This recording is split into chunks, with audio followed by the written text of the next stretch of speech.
Welcome les amis, on se retrouve pour Indie Tour, la chronique consacrée au circuit indépendant. Et donc dans l'édition d'aujourd'hui d'Indie Tour, nous parlerons d'Alberto Del Rio, mais aussi des résultats de la Dragon Gate USA, de la WCWC, et enfin nous terminerons par parler d'une récompense qui sera donnée à un ancien de la ECW, Dean Malenko. Voilà, donc commençons donc directement par parler d'El Patron, Alberto Del Rio. Comme vous le savez, la superstar mexicaine a fait son retour à la WWE lors donc du dernier show Hell in a Cell en répondant au challenge de John Cena et en devenant ainsi nouveau champion des États-Unis. Mais ce retour fait beaucoup parler donc du côté de la AAA où donc est en contrat Alberto Del Rio. Je dirais même où Alberto Del Rio était champion. En effet, donc, comme vous le savez, le contrat entre El Patron et la AAA ne s'était toujours pas terminé. Et donc, Alberto Del Rio est attendu pour apparaître dans certains shows de la AAA. Malheureusement, ceci ne s'est pas passé comme prévu.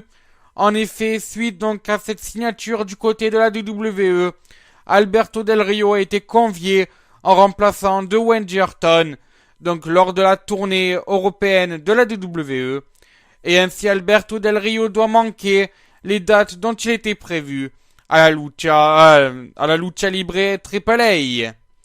Et le problème de cette absence, c'est que la AAA a dû annuler ces fameux shows télévisés, où donc il y aurait dû avoir la présence d'Alberto Del Rio.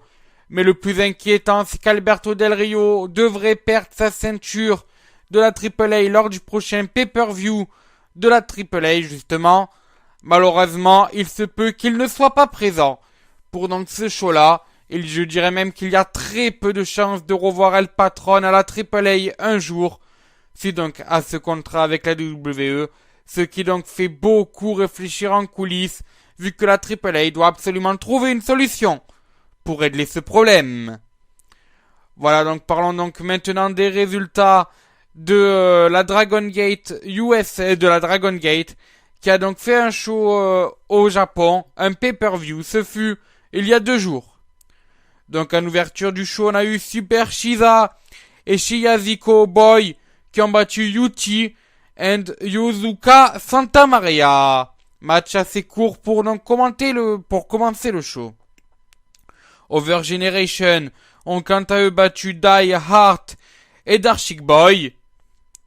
Verset ont quant à eux battu l'autre partie de Over Generation.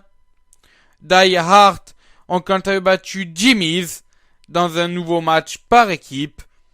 Ceci a continué ensuite avec le Open the Boys Gate Title. Donc c'était un match à 3 par élimination. Kotoka a battu Akira Tozawa et Tanziaki. C'est donc Tozawa qui a tout d'abord éliminé Tanziaki avant de se faire donc éliminer lui-même par Kotoka.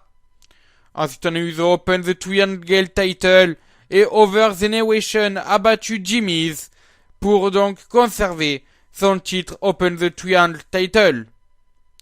On a continué avec des défenses de titre avec cette fois le Open the Twin Gate Title. Verset ont quant à eux battu The Monster Express pour eux aussi conserver leur titre par équipe de la Dragon Gate. Enfin dans le main event de la soirée, Shinsuko Takagi a battu Masaki Mochizuki donc dans un Open the Dream Gate Title pour donc conserver son titre. Notons que ce match a été recommandé par Cage Match et Dave Blazer. Voilà, donc ça c'est pour les résultats de la Dragon Gate USA. Passons maintenant aux résultats de la WCWC. Donc lors du dernier show télévisé que vous pourrez retrouver gratuitement sur YouTube. Le lien est dans la description, donc si vous ne voulez pas vous faire spoiler le show, vous pouvez arrêter la vidéo et la reprendre à 4 minutes 41 secondes pour avoir les résultats de la WCWC.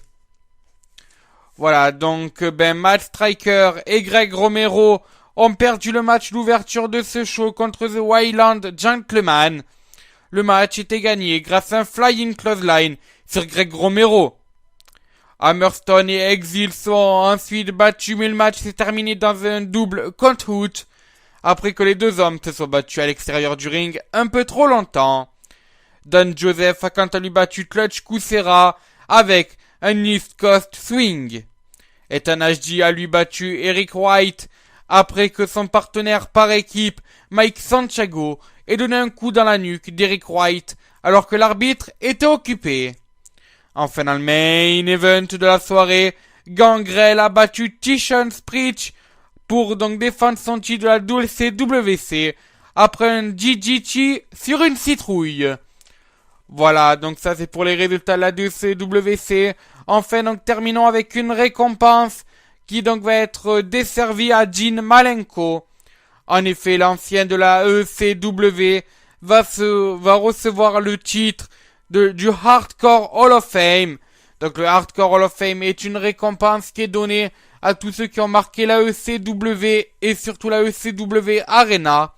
On peut compter parmi les détenteurs de ce Hall of Fame des personnes comme Sabu, Terry Funk, Tommy Dreamer, le public de la ECW Arena, et donc, à partir du show House of Hardcore 10, Dean Malenko. Notons que Tommy Dreamer a booké une très grande soirée pour ce House of Hardcore 10. En effet, un match entre Tommy Dreamer et Tajiri contre Ethan Carter III et Terry Young est annoncé dans le main event de la soirée. Rhino devrait lui affronter Abyss. Bobby Roode affrontera lui son ancien partenaire par équipe Austin Harris. Chris Hero affrontera Lance Yacht, qui est en fait Vance Archer. Eddie Kingston affrontera quant à lui Tommaso Ciampa. Anthony Nese affrontera Alex Reynolds et G. Dunn. Et enfin, on annonce la présence de Colt Cabana, Jade, The Trinidad et The FBI. Voilà, donc ça c'est pour donc cette grande match card qui est annoncée pour House of Hardcore 10, qui verra en grand point d'orgue de cette soirée l'intronisation au Hardcore Hall of Fame de Dean Malenko. Voilà, bon, mais c'est sur ce que se termine cette Indie Tour. On se retrouve donc jeudi. Et sur ce, moi je vous dis à ciao, bonsoir les amis.